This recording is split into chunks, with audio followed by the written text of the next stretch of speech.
Like I said before, it seems to me like the second Final Destination has always been kind of the fan favorite. I'm actually pretty surprised to see a good amount of fanfare and love for the third Final Destination movie. That was the one where I feel like the franchise kind of took a step down, got a little bit more generic, got a little bit lazier. But it seems like a lot of people appreciate it. I think some of it is the deaths and the franchise kind of getting back with that original director. But I actually think I like the fifth one the most, though. Kind of talking in terms of the general consensus, it seems like this is the one that surprised people the most, though, because after how bad Final Destination 4 was, a lot of people just expected it to kind of get worse. That's generally how it is. It's a downward trajectory once these franchises get bad, until they just eventually crash and burn and are unsalvageable. But it seems like for the most part, and I'm definitely in this camp, Final Destination 5 gets back to what the franchise is great about being. And that fourth movie was just so dog shit that it wouldn't be that hard to make it better. Although, like I said, there are aspects of 4 I will defend as being a very entertaining movie despite how very stupid it is. But I will say this is the one that got the franchise back on track despite being the one that actually kind of killed the franchise for the better part of 15 years. It doesn't even really make sense to me why the franchise died after this. As far as I can tell, it's the second highest grossing of these movies. I don't know if it's relative to the budget that it wasn't considered a success. I mean, I just would have thought that the fourth movie, if anything, would be the one that would kill the franchise, not this one. But I even remember Tony Todd saying that they were going to film the sixth and seventh movies back to back. And this was like back in 2011 when I was, like checking IMDb on the school computer. Overall, though, I think this is a pretty clearly high step up from the fourth movie. There's still a few rough edges with the actors,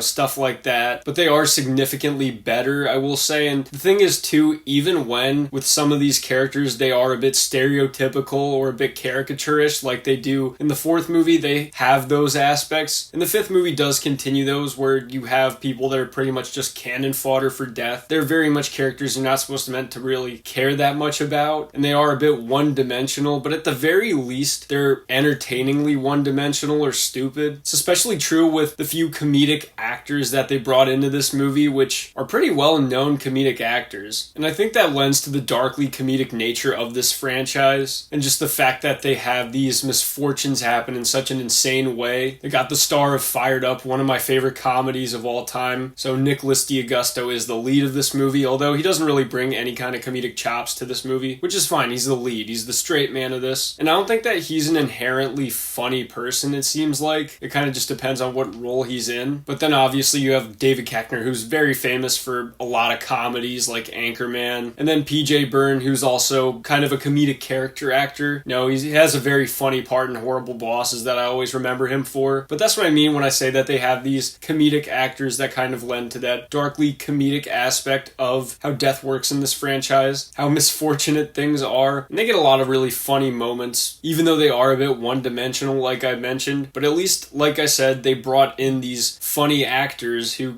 can just kind of chew up the scenery for the little parts that they have in these movies. At this point, we're looking at, it's the fifth Final Destination movie. And this franchise at this point has no delusions about what it is. So at this point, they kind of just are in a mode of, let's go for it. Let's see how far we can push things. And as a fan of it, I like it. I don't think it goes as far as the fourth movie in terms of stretching believability, but they are insane freak accidents where they have the setup at least make sense. They put them in dangerous situations where it's like something could easily go wrong. Gymnastic accidents happen all the time and they're pretty horrific. So what if we take that and amplify it? Warehouses are very dangerous. There's a lot of dangerous equipment, machinery, a lot of ways that bad things could possibly happen. So they play on that. And it has a lot of fun with the sleight of hand, the way that it kind of makes you look in one direction while it kind of makes death come from the other angle of it, the other side. Just delivering some gnarly kills in a way that can be very surprising and shocking at sometimes, which you kind of need to do at this point, 5 movies in, especially when you have a premise that basically is the same thing every time. You gotta find new ways to make things different. Pretty much all of the kill scenes in these movies, they very much rely on the suspense, the lead up, the way that these things eventually unfold, and I like the way that this movie kind of sets up alternate means to kind of make you cringe in different ways, think about different things, and then kind of pull the rug out from under you in ways that you don't really see coming because you see all the pieces of the puzzle, but until all is said and done, you don't exactly know how it ends up. And another up for this movie is they thankfully got Tony Todd back, which is always just the greatest sprinkling of a thing that happens in all these movies. He was just so sorely missed in the third and fourth movie that I'm very happy that they did manage to bring him back in this one. He always brings kind of a presence with him, that presence of death. It's always so eerie, creepy, and I mean, let's face it, he's also just the best possible way that you could give exposition, dialogue, or information about death in a way that doesn't feel as kind of ham-fisted as it generally could and easily could. I thought it overall worked, but I mean, that is what this character does. He shows up, he just kind of has that aura about him, delivers his dialogue about what the new rule is or what death is doing, and then just kind of pieces out. But I also think at this point, he's enjoying himself so much in this role that he can kind of give the best possible delivery that he does in this whole franchise. And getting back to the characters, yeah, these aren't the most compelling characters, but they don't really need to be. They definitely serve their context in the purpose of the story, and they get us to where we need to for this entry. They're likable enough, you get invested in their characters enough, so they just perfectly service the story in the way that, you understand the dynamics, you like the characters that you're supposed to like, you don't like the characters that you're not supposed to like. It really is kind of that basic, which is okay. It's very much okay for a movie like this. But I also think that they realized at this point that they couldn't just keep doing the same old things, that they couldn't keep relying on the same old tricks, and that they needed to do something to mix it up. So they added this really interesting kill rule, which I was having kind of a discussion today in a group chat about how it works. And there is some confusing aspects to it, which is fair, but I definitely think that addition kind of freshened things up, added for a third act level of suspense that kind of changed things up. It wasn't just death going after them. I can always appreciate them doing something interesting, unique, or doing something to change up the formula of especially a franchise that is as formulaic as this one. But it also allows for a boiling point with the characters, which you couldn't really get before. Because, like I said, this one, the third act isn't just about evading accidents or evading tragedies. You have to evade this other aspect of a guy who's trying to get his life back. So you have a human threat at the end for once, which is definitely a big change compared to the rest of them. And Peter actively trying to kill them at the end is something that just actively switches the movie up. But the one thing that I really dig about this movie, and the one thing that I always remember about it, the thing that shocked me the most when I first saw it, is of course the plot twist. It is such a great full circle moment for this franchise, and honestly, it is a very cool place to leave this franchise on. The fact that, that was kind of the ending of the franchise for a while. It's a really great badass way to go out. If it was the last,